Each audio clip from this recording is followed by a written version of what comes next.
Remember, Perk won a championship with Doc Rivers and company in 2008 with the Celtics, with Danny Ainge there as a GM, building that team, putting it together.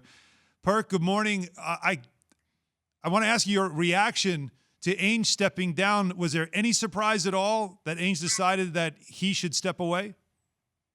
No, it wasn't. It wasn't. It didn't surprise me at all. And I want to say this, right? Shout out to Danny Ainge, because he did, while he was in the front office as the head guy, he did one of the greatest things in Celtics organization, in Celtics history, and that's drafted me in 2003. Now that I got that out the way, and I just wanted to put that on y'all mind.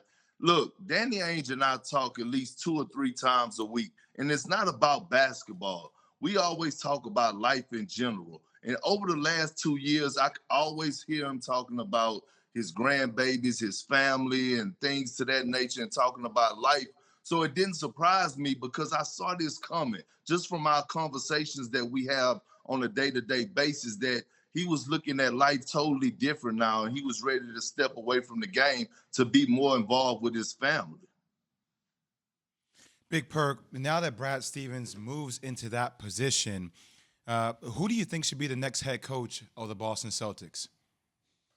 You know what? I think it should be Sam Cassell, to be honest. We're talking about a guy that won a championship in Boston, all right, that won 2 championships as a player with the Rockets.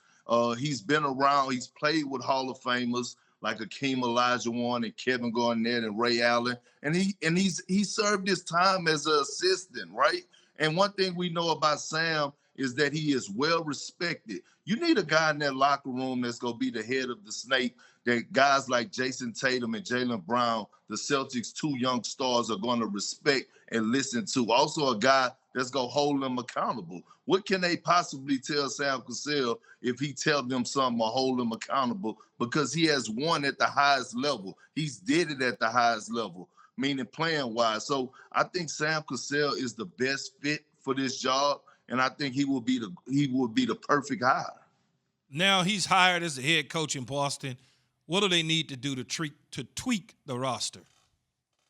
Well, first of all, everyone needs to get reevaluated except for Jaylen Brown, Jason Tatum, and Robert Williams. They need to figure out what they want to do with Kemba Walker, right? We all know when Kemba is healthy, he's an all-star type player, but he hasn't been healthy. And with those knee issues, you have concerns. And this is a guy that you're paying a lot of money to. The next person you need to evaluate is Marcus Smart. You got to figure out what you want to do with Marcus Smart. He's about to come up as a free agent pretty soon as well. So everyone on that roster, except for those 3 players I mentioned, needs to be reevaluated. And Brad needs to be answering phone calls for his trades to try to improve that roster. Because one thing Brad have to realize with taking on this job is that, look, getting to the playoffs ain't good enough. We're talking about the city of champions. We're talking about the Boston fan base that is spoiled. They spoiled. They want to win championships. So you have 2 young stars in Jaylen Brown and Jason Tatum.